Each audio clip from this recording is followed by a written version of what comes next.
Hi, it's Alex from LaughingPlace.com here at the Walt Disney Animation Studios in Burbank. Coming right up, we've got interviews with the directors, writers, and producers of Disney's Wish.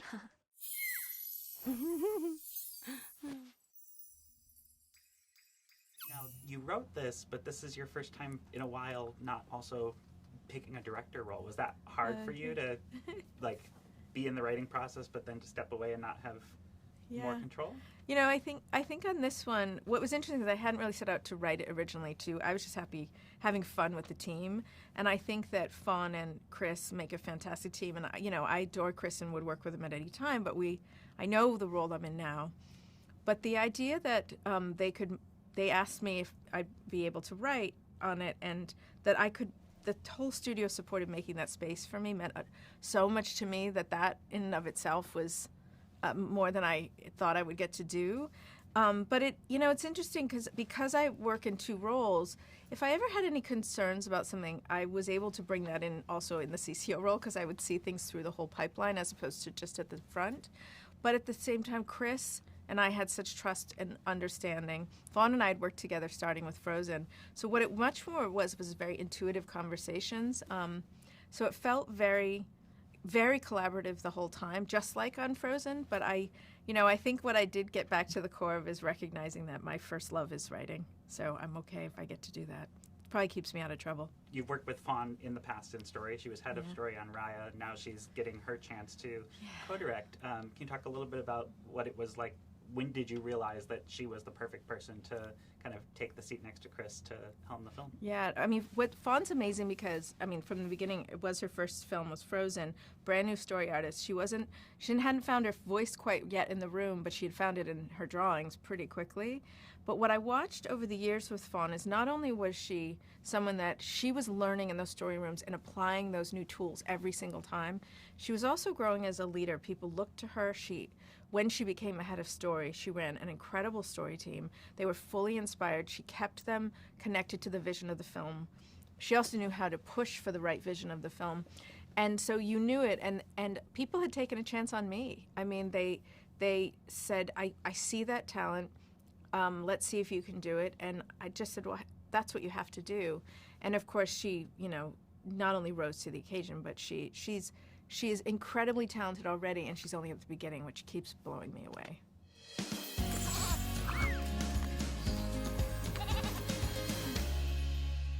For Fawn, as a first-time director, I know you've been in the story room for a while. Can you talk to me a little bit about how that transition came about of getting the chance to make the jump from head of story on Raya to co-director on Wish? Yeah, after Raya and the Last Dragon, I came to have a conversation with Jen on what's next, and then she said, there's a movie Chris has been working on that celebrate 100 years secretly.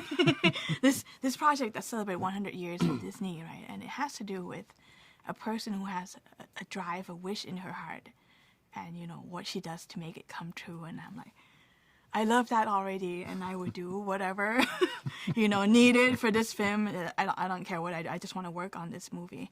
And when I came on, I just feeling like it provide opportunity to look back at my own journey and having a dream, impossible dream. Everyone said I was crazy, will never come true.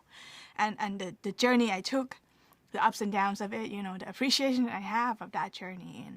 And I was like, I would love to tell this story, and here's an opportunity that presents itself. And I'm so glad that Chris invited me to join this film. Thank you, Chris. Thank you. The film is very much wrapped up in Disney's 100th anniversary, which all started with Disney Animation. And there's a lot of nods and homages to that, but it's also kind of a closely guarded secret. Can you talk about kind of the reverse engineering of kind of arriving to where we are now and what you hope for audiences as they see it? Because there's a lot of moments that made me go, oh my gosh, that's that. I remember that. Well, it started with, we wanted to make sure that the story, the original story, original songs, original characters, work on that first, get that solid. Then once we had that, and then it was a matter, those sequences would go into production.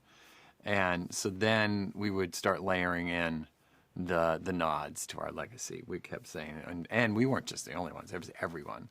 Every artist had an idea. They're like, well, what if we try this? What if we try this? Hey, there's a rabbit in this one. What if that rabbit does a little thump, thump, thump, thump, thump. It's like, yes. Yeah. So, Because we all so have many great such moments. great love and memories of these characters and story, right? It inspired us. And we're like, here's a chance to put it all back into this film. And hopefully the audience see that and be reminded of the, maybe they have forgotten the, the magic, the sparkle, the stardust, the Disney-ness of it all. And Hopefully there- that all brings it back. And there are over 100 nods. There's an Excel sheet that has a list of all of them. I know the studio just did Once Upon a Studio, which had a lot of legal tape to cross over because of all of the references and characters from different things. You have over 100 little homages, which include, some full characters. How tricky was that? Did you have to go through a similar legal battle to get everything we in there? always we work hand in hand and make sure that we're clearing everything that we need. Probably the end credits was when we decided we were going to put versions of our characters from our movies in. All of that we had to check to make sure we could actually contractually do that. So A huge shout out to our legal department because sometimes they don't get enough credit and they're great partners. Yeah. Can you tell me a little bit about casting? I know there's obviously Alan Tudyk, who everybody knows, and Yes. he's in all of them. And then you've got Ariana DeBose. She's more of a recent name outside of the theater world. Can you talk a little bit about finding the right voices? sure. Well, for Ariana, Asha is such a cool character because she is the epitome of wishing on a star, and we wanted her to be very relatable so we could all see ourselves in her.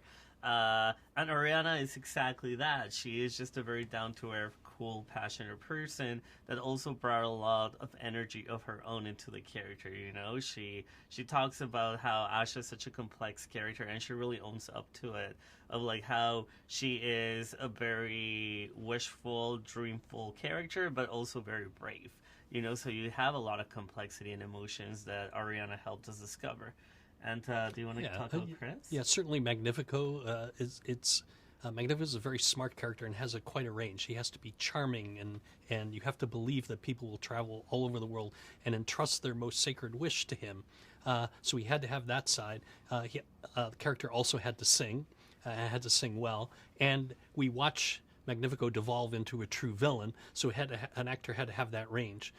And we looked at many ideas, but when we really listened to Chris's voice and put it up against the picture, we realized that there was no one else who could play this role but Chris, so we're happy that he's playing the role of Magnifico.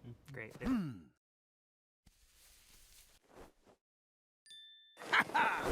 what are you doing? Valentino, don't eat that! It didn't work. When does the magic happen? Ah! I'm talking. Ha! Who knew my voice would be this low?